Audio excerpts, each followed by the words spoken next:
অধরা শেখ শাহজাহানে গতকালই ব্যাখ্যা দেন অভিষেক বন্দ্যোপাধ্যায়। সোমবার হাইকোর্ট জানিয়েছে শাহজাহানের গ্রেফতারিতে স্থগিতাদেশ নেই।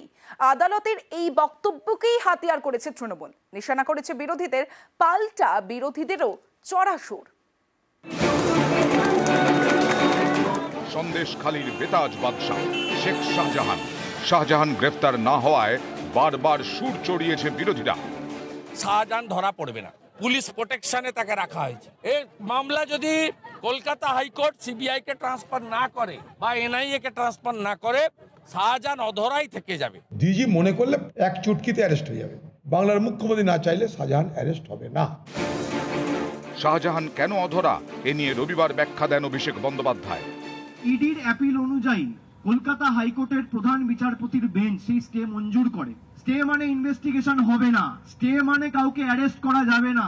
এটা করেছে হাইকোর্টের বিচারপতি। বিচার ব্যবস্থা যদি রাজ্য পুলিশ প্রশাসনের হাত পা বেঁধে দেয়, তাহলে পুলিশ অ্যারেস্ট করবে কোত্থেকে? এর 24 ঘন্টার মধ্যে হাইকোর্ট জানিয়ে দেয় শাহজাহানের গ্রেফতারিতে কোনো বাধা নেই। সোমবার প্রধান বিচারপতির ডিভিশন বেঞ্চ স্পষ্ট বলে দেয়, শেখ শাহজাহানকে গ্রেফতারে আদালতের কোনো স্থগিতাদেশ নেই। যে সিট গঠন করা হয়েছিল শুধুমাত্র তার উপর স্থগিতাদেশ। রাজ্য পুলিশ চাইলে শেখ শাহজাহানকে গ্রেফতার করতে পারে। এতে নতুন করে রাজ্য রাজনীতির হাওয়া গরম। হাইকোর্টের এদিনের বক্তব্যকে হাতিয়ার করেছে তৃণমূল। একই সঙ্গে গ্রেফতারির বিষয়ে রাজ্য পুলিশেই আস্থা প্রকাশ করেছেন কুণাল ঘোষ। আমরা হাইকোর্টকে ধন্যবাদ জানাচ্ছি। অভিষেকের বক্তব্যের উপর ক্লারিফিকেশন দিতে গিয়ে পুলিশকে আবার অ্যাকশন নেওয়ার অধিকার ফিরিয়ে দিয়েছেন। আমরা দলের তরফে বলছি, আমরা আশাবাদী, আমরা কনফিডেন্ট 7 দিনের মধ্যে শেখ শাহজাহান গ্রেফতার হবে। যেখানে আমরা রাজ্যের মন্ত্রীর ক্ষেত্রে রেয়াত করিনি, ফলে ওর ক্ষেত্রে দল আলাদা করে তার পাশে দাঁড়াচ্ছে, এই ধরনের যে একটা ভুল একটা পারসেপশন ছড়িয়ে দেওয়া হচ্ছে, এটা সম্পূর্ণ ভুল।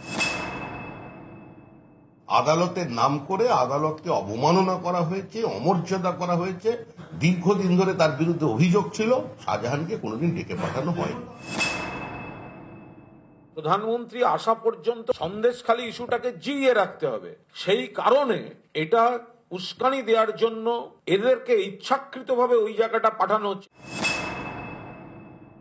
তৃণমূল কংগ্রেসের 2জন মন্ত্রী যে ধরনের বক্তব্য রেখেছেন, তাতে ওখানের পরিস্থিতির আরো অবনতি হয়েছে। মানুষকে আরো উস্কে দিচ্ছেন তারা। এতে পরিস্থিতি নিয়ন্ত্রণ করা যাবে না। অপরাধ করলো তৃণমূল, জমি কেড়ে নিল তৃণমূল, আর অপরাধ করলো বামপন্থীরা, বিরোধীরা।